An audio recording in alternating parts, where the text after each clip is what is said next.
Hello and welcome to the Ice Guys.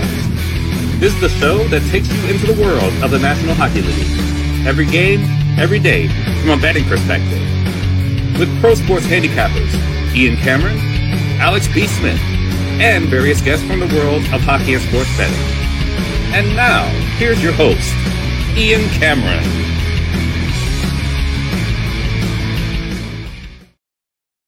Welcome to the Ice Guys, Friday, January 24th. Ian Cameron, Alex B. Smith, and back with us is Mikey on the show today, helping us out. He'll be with us also on Sunday and Monday, so you're going to get Mikey here 3 days in the 3 of the next 4 shows. So looking forward to having him back in the house with us.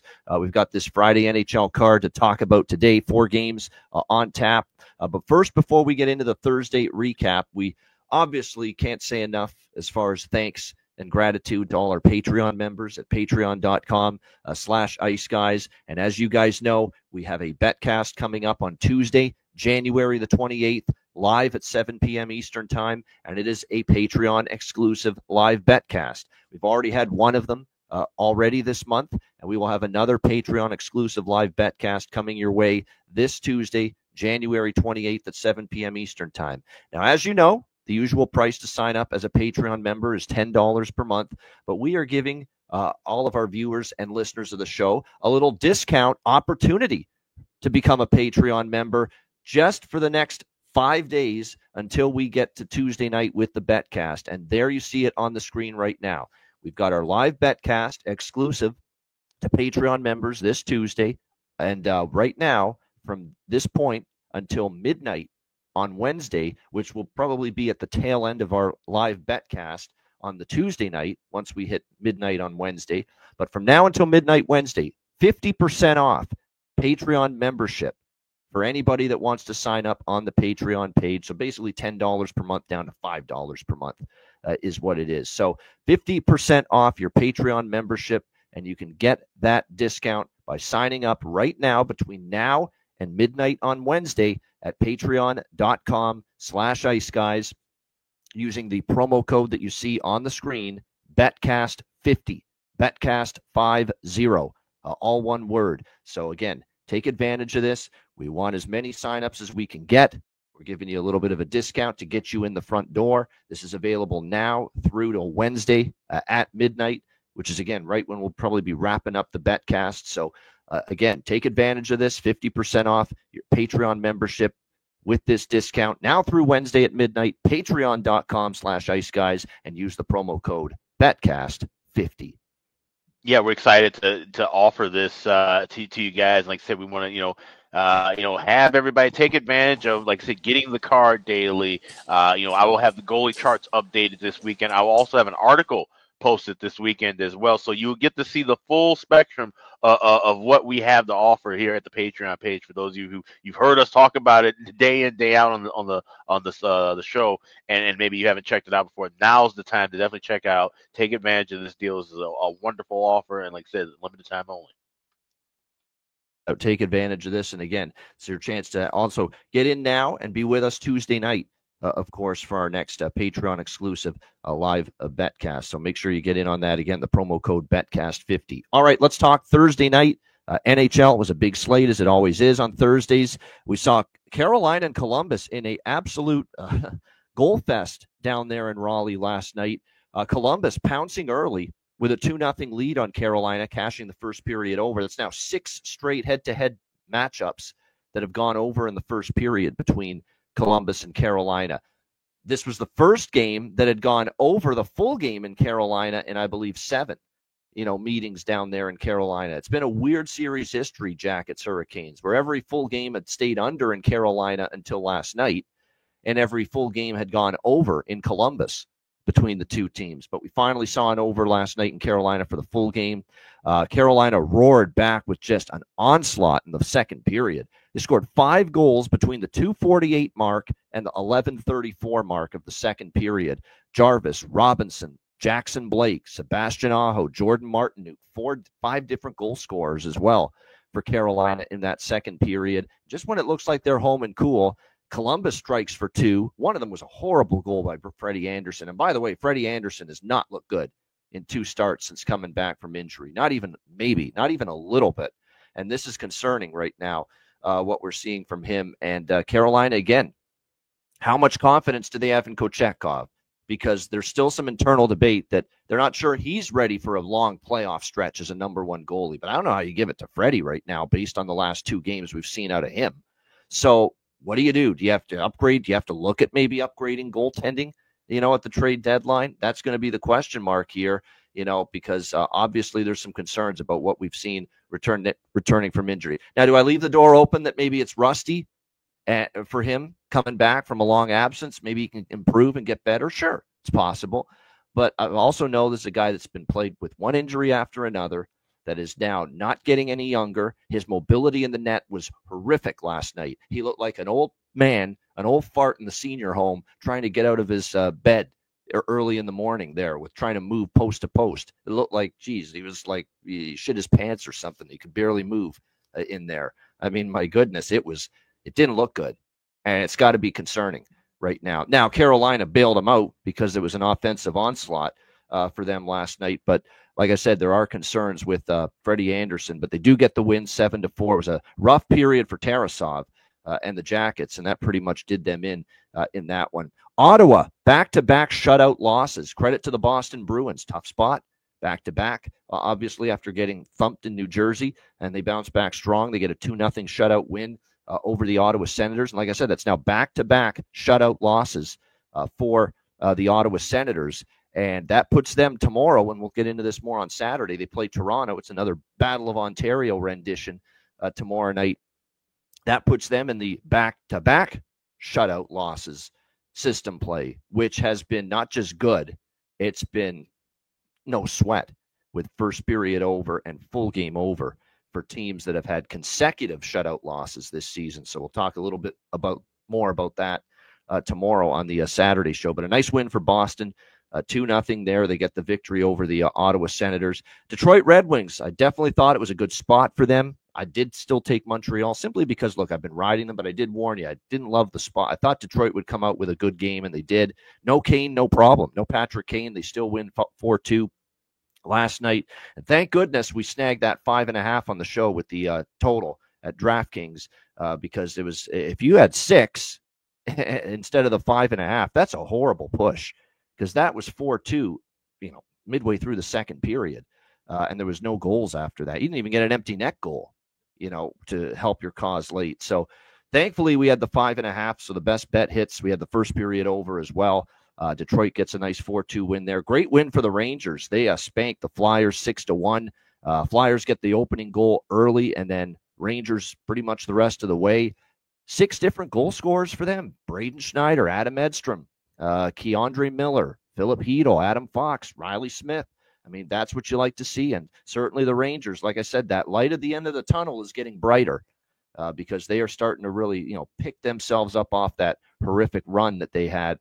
And they get a nice 6-1 win against the Flyers. Vegas, after a disappointing home loss to the Blues, they return the favor and they beat St. Louis 4-2 last night. Very solid effort, both ends of the ice for Vegas last night. It was the response that I think Bruce Cassidy was looking for. They outshot the Blues 31-17. They're now 5-0 in their last 5 visits to St. Louis, so they play well there. Something to keep in mind for the future. 4-2 win there for Vegas in that one. Utah shuts out Minnesota 4-0. The classic situation strikes again. NHL and NBA. It's crazy how often it happens. You get a top player back or top players back, and you're unable to get the job done. And it almost like it throws things off. And Utah gets a nice 4-0 win there over the Minnesota Wild. Minnesota's in the system play in their next game. Dustin Wolf, man, Buffalo played well, even though they lost 5-2 last night. That was the Dustin Wolf show. He was just terrific again. Almost 40 shots for Buffalo, but all that matters is Calgary winning. They were more opportunistic. They had a big third period. Jacob Pelletier had a hell of a game for them. Not only the goal that gave Calgary the lead early in the third. He was hitting everything in sight. He was active. He was in on the forecheck. They've been waiting on Jacob Pelletier to show that, and he is starting to do that for Calgary. But a nice win for them, 5-2.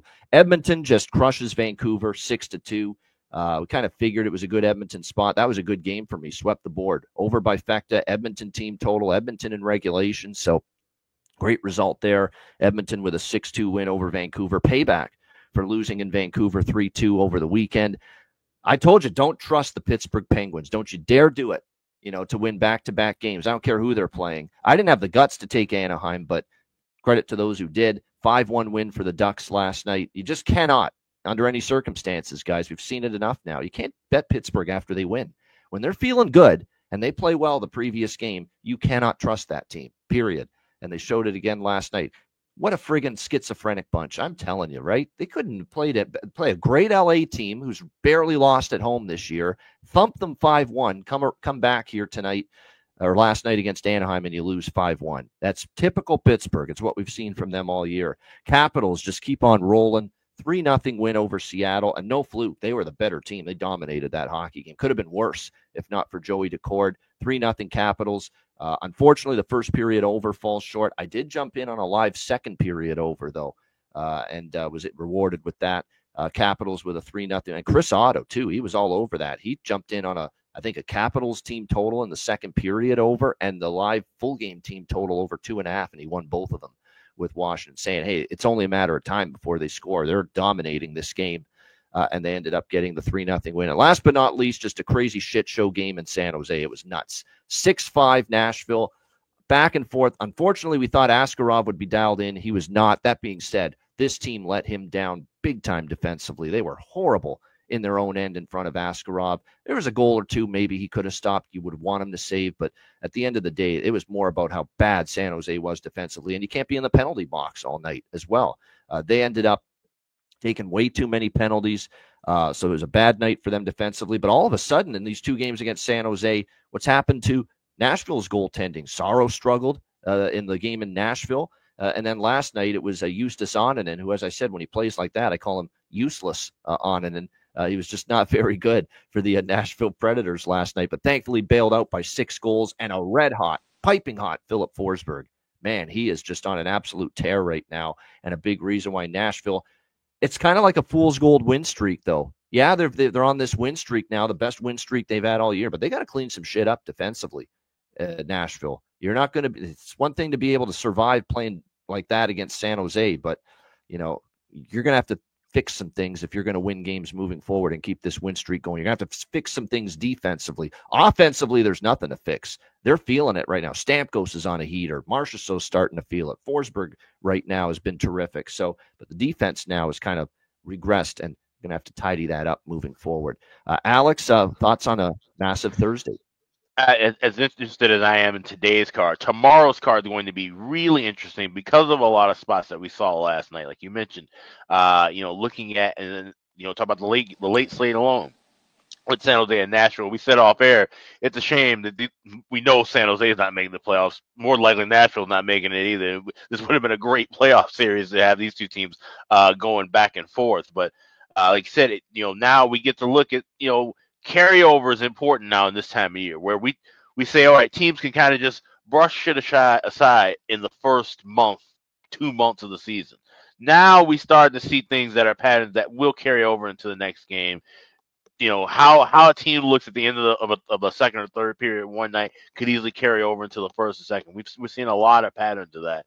And so that's really the kind of thing that I did mostly last night was just kind of marking off who's playing next. Obviously, you mentioned all of the shutouts, so we've got a lot of system plays that'll be coming up tomorrow or Sunday, but just seeing a lot of, like I said, just sloppy play and a lot of teams that had off nights. Montreal, for example, I've been singing the praises of Montreal all week. I took the shot with them to make the playoffs yesterday, plus 375, thinking that they could go through. Like I said, this is going to be a rough road for them the next 6 games.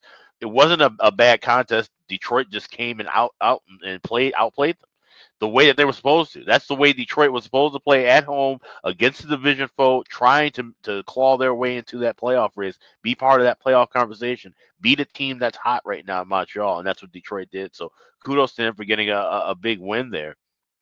But that's not to say that Montreal all of a sudden, now they're going to fall off a cliff and lose 4 or 5.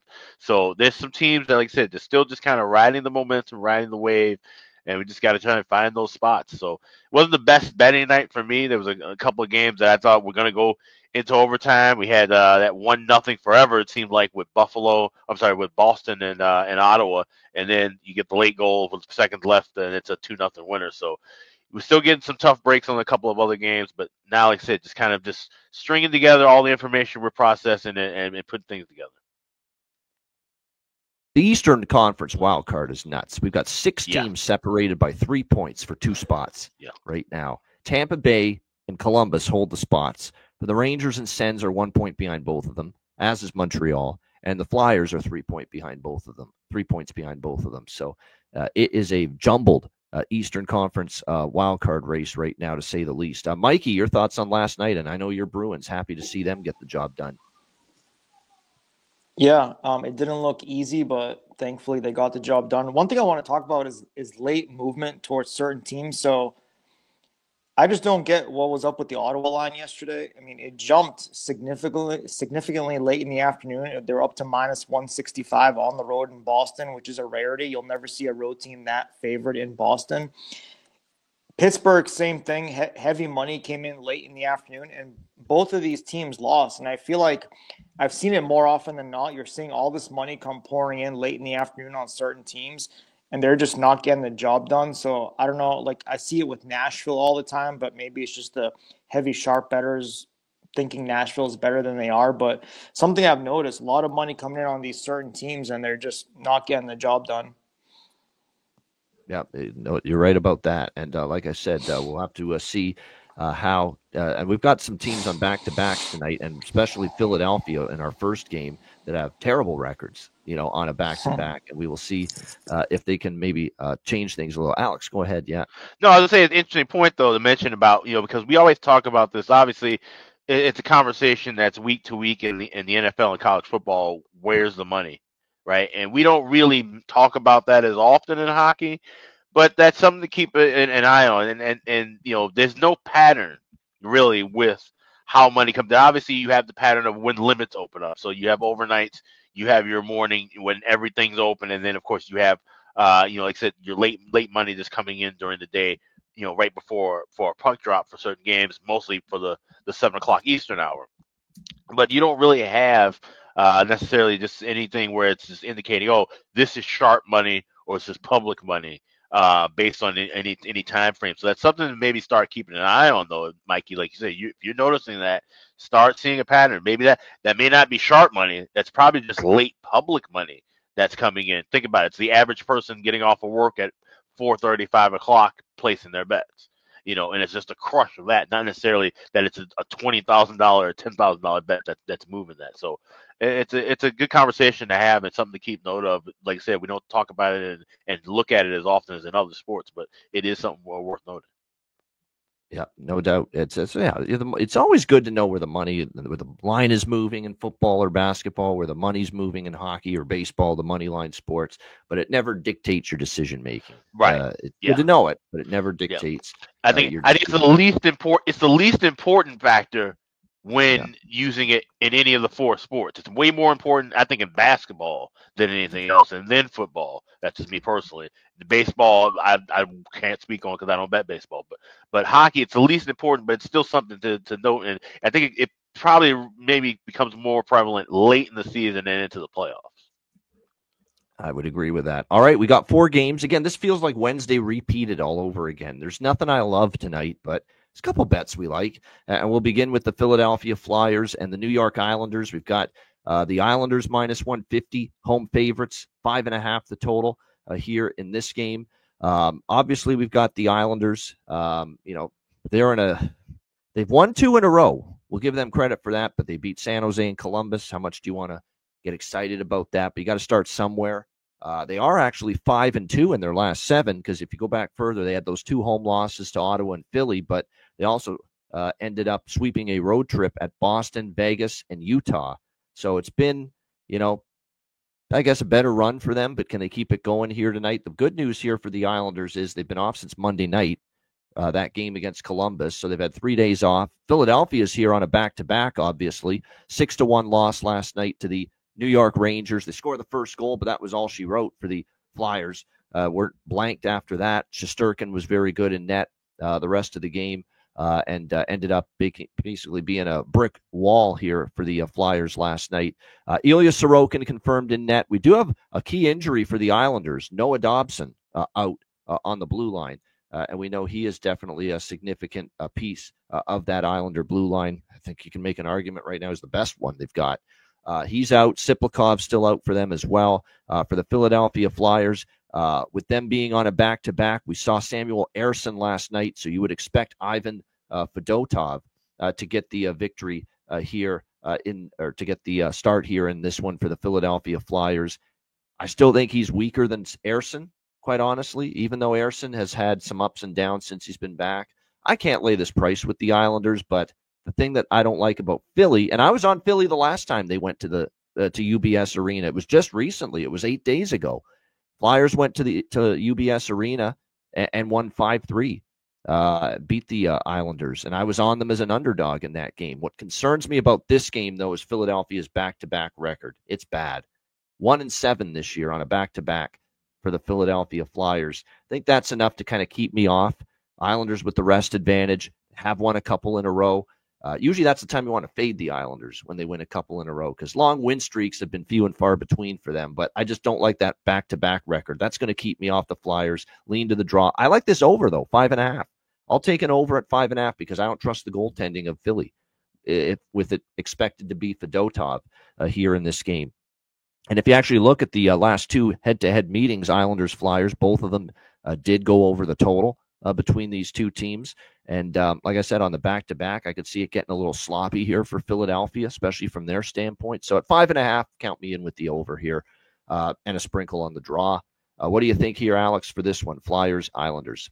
Yeah, I would only play the draw, like I said, if you can find above plus 300, which is hard to find. I'm seeing plus 310 at BetMGM, plus 300 on the nose at Bet Online. Everywhere else is sub 300. So draw more than likely won't make it on my card tonight. I do like the over by Fecta, but I would play it live. Like I said, you're going to land $1.20 or $1.25 now. Wait a couple minutes, you should be able to get both of these numbers at plus prices. So that's my outlook. Bet on going with the over by Fecta, but looking to bet it in game. Yeah, and the reason for the over 5.5 too is I think Mikey even brought this up in our group chat that the Flyer games on these back-to-backs, man, they've been high scoring. I don't know if there's a rhyme or reason to it, but they've had so many high scoring games, more overs than not in these back-to-back situations. The weaker of the two goalies, more than usually most often. You know. Yeah, there could be some truth to that. And still, for me, I've got Fedotov worse than Ersson, and that could play a role in that here tonight. But yeah, Flyers on a back-to-back. There's been a lot of high scoring games for them in that situation. Mikey, what do you think here? Philly, New York Islanders. Yeah, I'm torn on the side. I really don't want to lay a price like this on the Islanders when it's going to be a toss-up, 50-50 type game. I feel like it's going to be 3-2 late. Flyers played last night, 6-1 lost at the Rangers. Isles, a full 3 days off. Last played on Monday. 5th game on this Isles homestand. They got 2 more to go. Like Ian just mentioned, they just played last week, these two teams. So we've been seeing a lot of that lately in the NHL. Islanders, they've been great at home. Islanders have been great at home against the division, 4-1-1 at home against the division, while the Flyers have been mediocre, 3-4 on the road against the division. Like you mentioned, Flyers brutal in back-to-backs, which they know, which Torts knows, which they'll address today. So here's the deal with the back-to-backs. 1-7, like Ian said, over under Flyers back-to-backs, 5-2-1. They're averaging 7.5 goals per game in Flyers games back-to-back. We're going to see Sorokin, obviously. So you know my concern in this one. Last week, these teams faced each other with a 5.5 total. We saw 8 goals scored, and now we're given a 5.5 again. It always scares me when I see that. Another concern is the Flyers just allowed 6 goals last night, which makes me think they'll attempt to tighten it up. I do feel this is going to be a 3-2 type game late. But the only way to go for me is the over 5.5 with how the Flyers are in back-to-back games. With Fedotov likely with his .879 save percentage and goals against average north of 3. He faced the Isles once I don't know if it was this year or last year. He only played 38 minutes, so either he came in relief or he got pulled, but he allowed 2 goals, which makes me think he came in for relief. Another concern I have with newish new Russian goalies in the NHL is they tend to show up and show off when the goalie on the other side of the ice is Russian. I've seen it time and time again when the young Russian netminders face the good veteran goalies like Vasi and things like that. I really want to back the Flyers at plus money because you know it's going to be a close game. They've just been so bad back to back. So the only way for me in this one is over 5.5 at $1.15. All right, there you go. Over 5.5 for Mikey here. It's just the number, right? 6.5. Not as interested in an over. Now, at this number, though, I definitely would look that way. Morgan Frost, Noah Cates, you're right. That's some of the goal props. I've mentioned Mishkov, of course, has been solid for the Philadelphia Flyers of late, so I wouldn't talk anyone out of any goal props involving them. For the New York Islanders, obviously, you look at what they've got up front right now. They've got I'm still waiting on Anthony Duclair to get on a little bit of a run here with him now back in that second line spot, but hasn't exactly happened yet. But keep an eye on him. We're just waiting for him to really, get going before we're jumping in on goal props involving him. All right, let's move along to Vegas and Dallas. This is a great game tonight. This is ESPN. It's a ESPN Friday night game, national TV here tonight. We've got Dallas minus 140, home favorites, 6 the total here in this game. I think it sets up well for Dallas. They catch Vegas off a back-to-back. They're off a home loss to Carolina the other night, 2-1, where, they had a bunch of chances. They tie the game, and then the air came out of the balloon, and Kotkaniemi made it 2-1, and that was a tough situation, for Dallas. And once they fell behind again 2-1, because they were coming on, they finally get the tying goal with Thomas Harley. And then to give up that 2-1 goal like seconds later, you could tell it was a kind of a deflator for the Dallas Stars. They end up losing 2-1. Only one time have the Dallas Stars lost 2 games straight at home this year. That is something worth noting. And that was Toronto and the New York Rangers earlier in the season. The only time they've lost 2 in a row this season on home ice. So we'll see how that plays out. I expect this to be, as Terry Ray Vegas alludes to in the chat, I think this could be an under. This has been a dead nuts under series, Golden Knights and Stars. You go back to the last 10 meetings, 7-3 to the under. They played once earlier this year. It was a 3-2 Vegas win at T-Mobile Arena on December the 6th. So the under definitely makes sense. I think it's going to be that kind of a game here tonight. Adin Hill for Vegas after Samsonov got the start last night. Adin Hill will be in net. And remember, this is going to be, I think, the first start for Adin Hill in net for the Vegas Golden Knights since he was in net for that 5-4 loss to St. Louis at T-Mobile Arena, where after the game, Bruce Cassidy said, we need a little bit more from the goaltending position, was his exact quote. So I think Adin Hill is going to want to put a better showing up there tonight. So the under is probably a decent look for the total here in this game.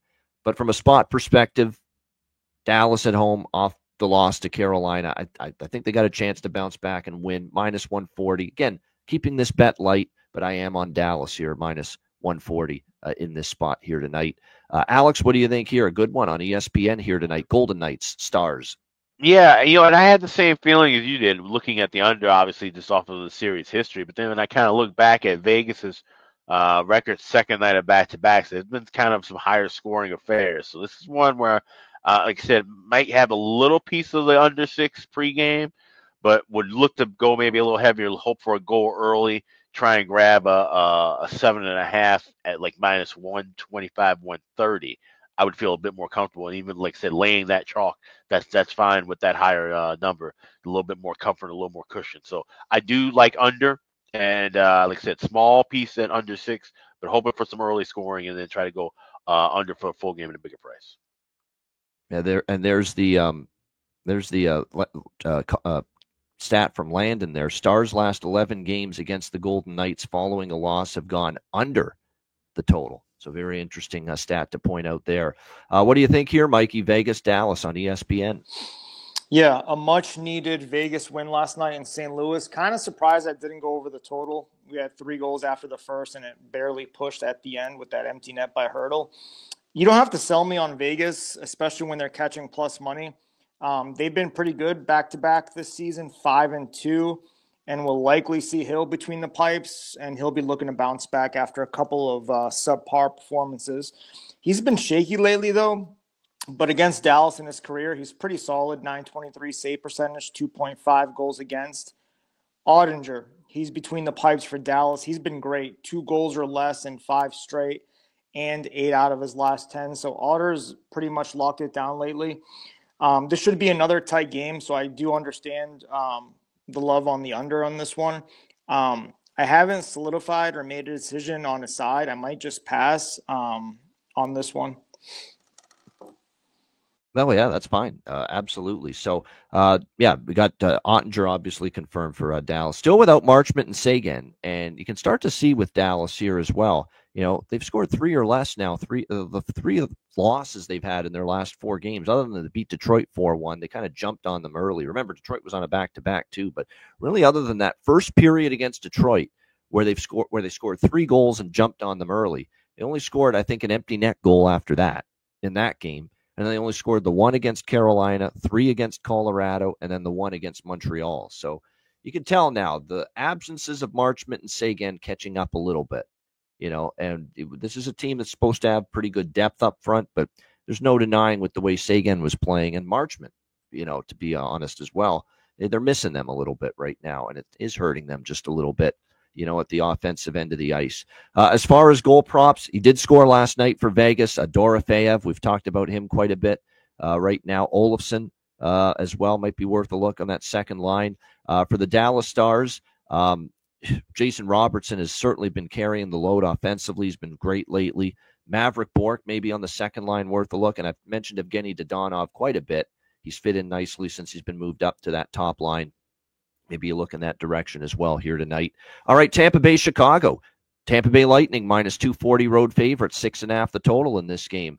You know what we're doing here. Not much to think about or talk about if you've been watching this show for the last several weeks. One of the great streaks going in the NHL, the Chicago Blackhawks with these first period overs. It just keeps on coming in. It came in for us on in their last game earlier this week against Carolina. They were up 2-0 after the first period. Now 13-1 to the first period over for the Chicago Blackhawks in their last 14 games. We're back on that tonight. This is over by Fecta.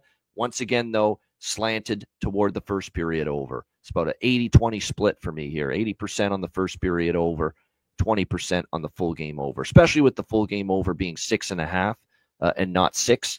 That's why I'm definitely gearing it more toward the first period over. That being said, for full game overs for this Chicago Blackhawks team, they've kind of trended that way in recent games. 7-2-1 to the full game over their last 10 games, and they've gone over the total in the full game 5-1 clip in their last 6 games for the Chicago Blackhawks. As far as this matchup, Tampa Bay rolls in here, you know, struggling on the road again. You know, 10-14 for the Tampa Bay Lightning on the road. Supposed to be a spot where you can step up and win, though. They have dominated Chicago to the tune of 9-1 in the last 10 meetings. Supposed to be a get-right spot for Tampa. They're the better team. Even with their road struggles, they're supposed to get it done here against Chicago. But no way at minus 240. I'm just not interested with the kind of just lethargic, let's be honest, subpar play we've seen from the Lightning on the road. It's those issues they had last year away from Amalie Arena are once again rearing their ugly head right now. Like I said, just 10-14 on the road this season. They have now dropped 3 straight on the road to Boston, Toronto, and Montreal. They are just 1-5 in their last 6 road games overall. Don't forget how they went out to California just recently. Actually, if you go back even further than that, you include that 0-3 on the California road trip for this Tampa Bay Lightning team. They are just 1-7 in their last 8 road games. It's not a team I'm looking to lay minus 240 with, but do I trust Chicago? You know, that makes this a very tough game for me from a side perspective, which is why I'm far more comfortable and at ease looking at the overs here, particularly first period over, which has cashed 13 of the last 14 Chicago games. Alex, what do you think here, Lightning, Blackhawks? Well, I do like the over in the first period, of course, but I grabbed this early. I got minus 125 last night. Now you're seeing minus 140, 145, 150. So I'd have to recommend that you wait for that to hopefully drop down. Hopefully the scoreless 3 or 4 minutes and try and get that at a better price. I can't recommend that at minus even 145 with the 13-1 streak. That's still just an awfully high price. A little sprinkle on both teams to score in the first period. I would take a shot with that. Just a note, Tampa Bay practiced yesterday for the first time in the calendar year. because of going back with the holiday, they had their mandated 5-day break. So they've been traveling and playing games. They haven't had much time to practice. I wonder if that's going to be maybe something where they kind of just get to, settle in, rest. They had a whole night in Chicago already. This could be a game where the Lightning kind of, it could be a bit ugly. So I might lean with the Tampa Bay Lightning team total over, but I'm not going over 6.5. Like I said, I just can't trust the Hawks. This could be a spot where if they give up a couple of goals early, if this is 2-0 Lightning, then this game could get out of hand and it could easily be 4-1, 5-1, and go just under that 6.5. So, like I said, first period over, I already grabbed it. I would recommend grabbing that live. I do have a bargain bin player in this contest. One option you can consider, and even I'm considering this because I sure as hell don't want the Tampa Bay Lightning on the money line here, but I do want to point something out. The last 5 trips to the Windy City of Chicago for this Lightning team, they put up 6, 7, 6, 4, and 4 goals scored. So they have easily gotten to 4 goals 5 straight times they've played in Chicago. And the team total is, I think, 3.5 around the minus 140 range on the Tampa Bay Lightning. So let me put it this way. If you like Tampa Bay, bet the team total over 3.5. Why lay minus 240? You can lay minus 140 on that team total. Yeah, when they've scored 4+ 5 straight times in Chicago. If I'm going to lay 145 on anything pregame at this point now, it'd be Tampa team total over first period over. Yeah, there you go. That would be the way to approach it. Arvid Soderblom in net for Chicago. We expect Vasilevsky in net here for the Tampa Bay Lightning tonight, although it's not confirmed. They do play in Detroit tomorrow night against the Red Wings. I'm seeing Johansson at goalie post. So everybody definitely check with that too, because more than likely it's Johansson tonight, I would think. It could be. Yeah, they might say Vasi for the tougher team, which right now definitely would be the Detroit Red Wings. So we'll see. But yeah, it could be Johansson. There's conflicting listed goalies on multiple sites. But yeah, it wouldn't shock me either if it's Johansson tonight against Chicago and they put Vasi in tomorrow night against the Detroit Red Wings. Yeah, Brandon Hagel, against his old team, Chicago, back in Chicago. No argument there as far as a goal prop that might be worth a look there. On the Tampa Bay side of the equation. I like the way Nick Paul's played lately. Talked about him quite a bit. Maybe you can take a shot with Nick Paul for Tampa Bay here as well. You look at Blackhawks, the Trooper. He may not play tonight. He's a game-time decision. Jason Dickinson. So there could be a little shuffling going on as far as the lineup for the Chicago Blackhawks here tonight. One thing that's worth noting is he's going to, I think, when you look at it, I think start chipping in offensively at least a little bit. As long as they keep him up with Bedard and Bertuzzi, Frank Nazar is getting chances. He's shooting the puck quite a bit. We'll see if he's eventually going to cash in, but I've got my eye on the I'm waiting for that, that offensive key, the key to be on, or the key to unlock the offense, I should say, for Frank Nazar, because he's obviously playing with Bedard. You got to think it's going to come sooner rather than later if he stays up on that top line. What do you think here, Mikey, with this one, Tampa Bay, Chicago? Yeah, gonna ride the first period over. It's obviously kind of pricey now at $1.45, so I think I'll settle for over 2 at plus 125, or like Alex said, just wait a few minutes and hopefully it'll be scoreless and bet it live. I do think Tampa gets it done. 2 straight losses. They do play tomorrow, so we'll see what Cooper does between the pipes tonight. Like everyone mentioned, Hagel, anytime goal plus 185 in some books, or you can settle for 2 points at plus 200. He has 6 points in 5 games against the Hawks, 4 goals and 2 assists. I'm debating on parlaying Tampa with another team we're about to talk about here next. But for right now, just the over 2 in the first period at plus 125. It's one of the best streaks going. Why wouldn't you bet it at this point? 13-1 for Chicago, first period over, entering this game here tonight with the Lightning and the Blackhawks. All right, we've got our final game now of this Friday NHL slate. It is a rematch. These teams just played earlier this week in Utah, and now here they are going head-to-head once again tonight, this time in Winnipeg. We've got the Utah Hockey Club taking on the Winnipeg Jets. Winnipeg minus 220, home favorites, 5.5 the total in this game. Feels like a slam dunk Winnipeg spot. You just lost to this team in Utah. You're catching Utah on a back-to-back after a very satisfying 4-0 win against Minnesota, where the Wild are bringing back all their artillery last night. Kaprizov and Spurgeon back in the lineup. Didn't matter one bit. Utah still took care of business. But Utah's playing better.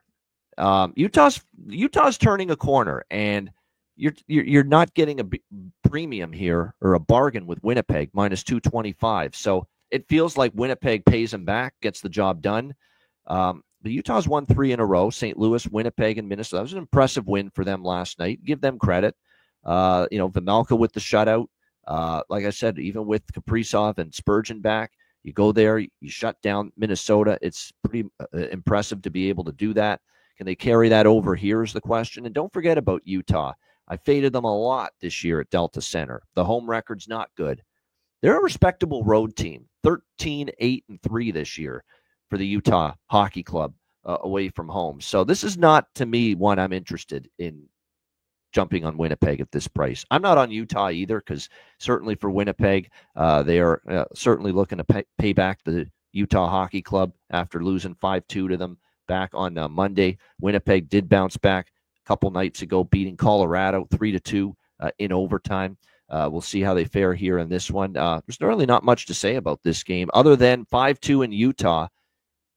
Kind of get the feeling this could be maybe a little bit more tighter checking, lower scoring. We'll see how it goes, but the total here, 5.5. It looks like as far as the goaltending matchup, it's Ingram and Hellebuck. Hellebuck was in net for that 5-2 loss to Utah, and he gets to play this team again. You know he's going to want to bounce back, play well.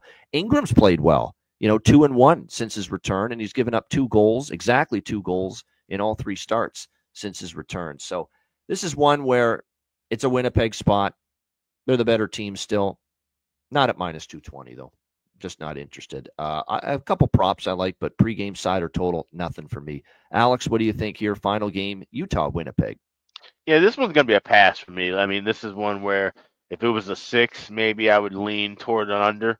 Like I said, Jets kind of play, a little tight hockey, but like I said, Utah, we've seen them play a little bit better on the road, like I said, than at home, but this is just one where nothing really stands out. So, like I said, big card tomorrow, not the best card today, so this is the game. This is a pass for me. That's not a bad way to go about it, Maddie. We talk about the team total overs when you don't like the price on the team on the money line. You could do that with Winnipeg here tonight, where you could actually bet Utah team total under 2.5. Trust Hellebuck and the Jets to keep them to 2 goals or less. And there's a chance of that. I could see that tonight here in this one, because if you look at Winnipeg, when they win, they beat Colorado 3-2. They beat Seattle 2-1. Like I'll just put it this way. You can go back further and look. I'll just take the last 5 Winnipeg wins. In their last 5 wins, they have given up 2 goals or less. There you go. If you like Winnipeg, there's an option for you. Utah team total under 2.5. Again, the last 5 Winnipeg wins, they've given up 2 goals or less. So that's a way to approach it, no doubt. Mikey, what do you think here? Utah, Winnipeg. Yeah, like you said, credit Utah, 3-game win streak against decent teams, Blues, Jets, and Wild. They've struggled to find consistency. Last time they won 3 in a row was back in mid-December. But they haven't been great in back-to-backs this year, 2-4. I believe the over/under is 0-4-2. There were a couple of 6s, and that's what I have as pushes. So over/unders are 0-4-2. Utah back-to-backs. Like you said, a bit of a revenge spot for the Jets. Unfortunately, they're up there in price, so I can't really lay the puck line or reg. Best case scenario, Utah strikes first, and we can grab the Jets live, which I could possibly see happening. But only thing I'm considering here is possibly parlaying them with the Jets with Tampa, and you can get that at plus 110 right now, but I haven't locked anything in this one. Someone, I think it was Terry Ray Vegas that mentioned Logan. Yeah, that's the Utah prop I like. It's Logan Cooley, no doubt. He's been obviously rock solid for the Utah Hockey Club. No question about that. Gabe Vilardi, of course, has been really good for the Winnipeg Jets. He's got good chemistry going up there on the top line with Scheifele and Connor. And by the way, one thing to point out for the Winnipeg Jets, they do have a couple of key absences right now.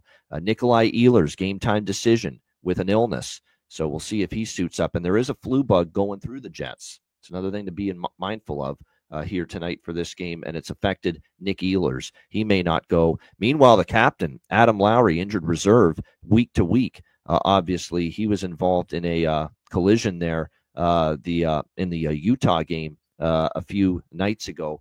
and ended up leaving that game due to injury. And now it looks like he missed the Colorado game, and he'll be out for, looks like maybe a week or two. So no captain for the Winnipeg Jets right now. So like I said, a couple of key absences for Winnipeg. We'll see how they manage that moving forward. Shout out to everyone in the chat. Hit the like button if you haven't done so already. We appreciate it very much. And make sure you check out, of course, the Patreon page and sign up right now. Patreon.com/IceGuys. And again, if you're going to sign up in the next 5 days, you've got the chance to take advantage of our special Patreon membership 50% off discount promo code, which is available now through to Wednesday at midnight. We're giving you this opportunity with our Tuesday night Patreon exclusive live betcast on the way. To get on board, try it out. You get sides, totals, player props, and our betting card posted each and every day. Goalie charts, totals charts, bonus content, player suite, interviews. We've got a few more of them coming up during the season that will be posted on the Patreon page. And most importantly, especially for the purposes of this Tuesday night, you will have access to watch the Patreon exclusive live betcast and join us on the stream for that betcast as well. Only available to Patreon members. So make sure, if you haven't signed up as a Patreon member yet, take advantage now through Wednesday of the 50% off Patreon membership discount by signing up at patreon.com/IceGuys. Get 50% off your subscription, $10 per month down to $5 per month. And you can do so by using the promo code BETCAST50. That's BETCAST50. Also, check out the Ice Guys store, iceguys.myspreadshop.com. We've got all new merch. We've got a new look in the store as well, so definitely check that out. Also, you can save 15% off. Click on the redeem button at the front of the page, and the price will be taken out at checkout. That's 15% off all new merch. That's over at iceguys.myspreadshop.com. New gear, new merch, and 15% off. Doesn't get much better than that. Check it out at the Ice Guys store. All right, we got Bargain Bin Special of the night and Best Bets coming up in just a moment, right after we hear from our great Ice Guys sponsors.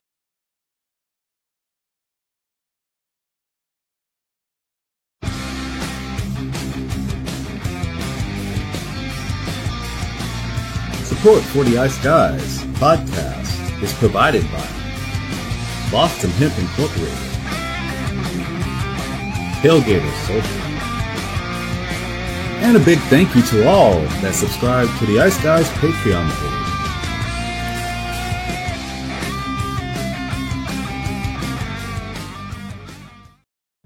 Everyone loves a perfect pair. Bacon and eggs. Thunder and lightning. Mario and Luigi. A hot dog with fries. Ian and Alex B. That's right. Everyone loves a perfect pair. So why not pair up your game nights with Boston Hemp? From exotic flower to concentrates and edible products. You'd be hard-pressed to find a better pairing than Boston Hemp and hockey. Check them out today at bostonhempinc.com. That's bostonhempinc.com. Boston Hemp Incorporated, the official smoke sponsor of the Ice Guys. Void where prohibited by law. Not available outside of the United States. Must be 21 or over to obtain products. Check your local regulations to see if Boston Hemp is available in your area.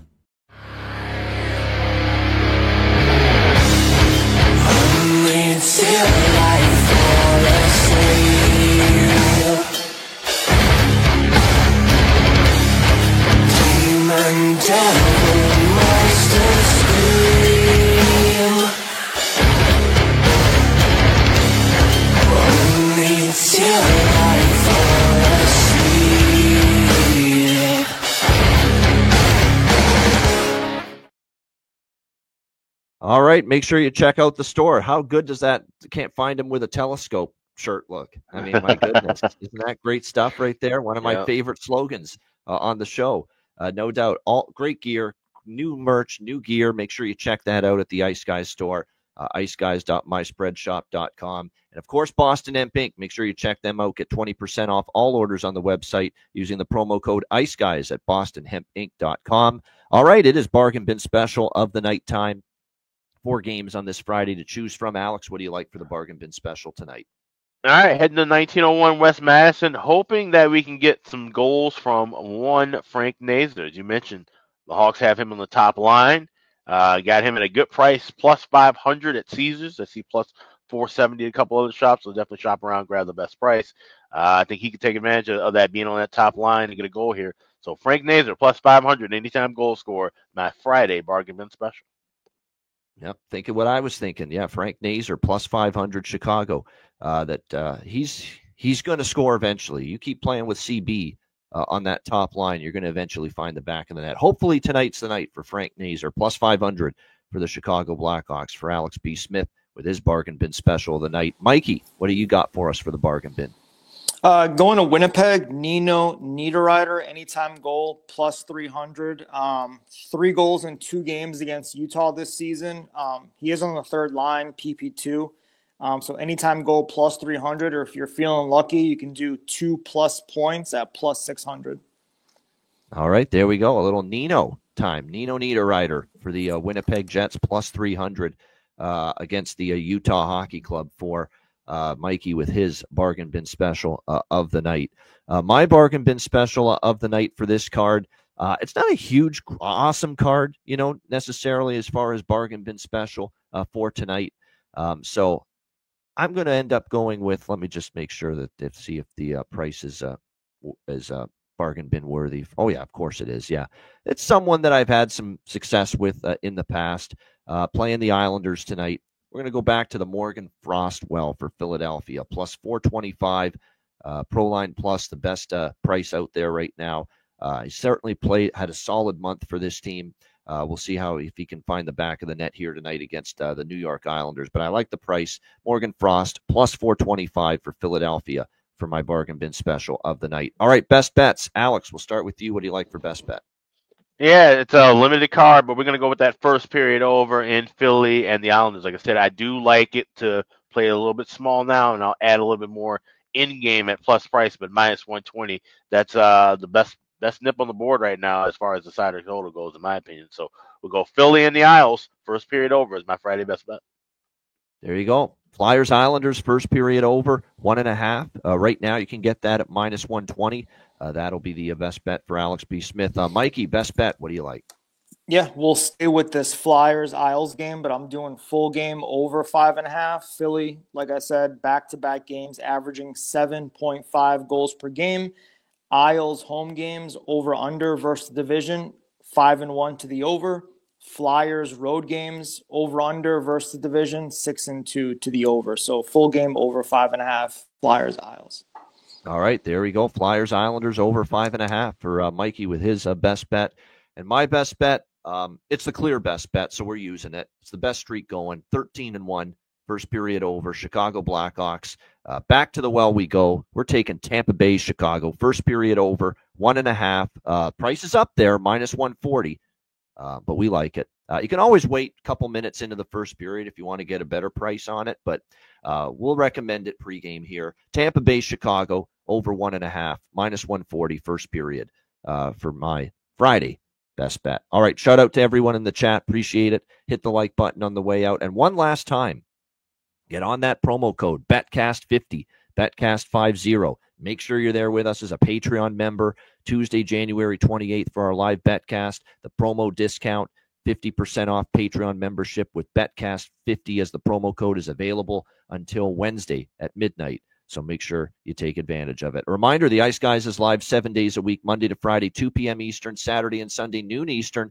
If you can't watch the show live, download the Ice Guys podcast in audio form on all major podcast platforms, Google Podcasts, Apple Podcasts, Spotify, Stitcher, iHeartRadio, Amazon Music, and more. Download the Ice Guys podcast when you can't watch the show live. For Alex B. Smith and Mikey, me and Cameron, have a great Friday. Enjoy the games and good luck. And we'll see you again tomorrow on Saturday for another edition of the Ice Guys.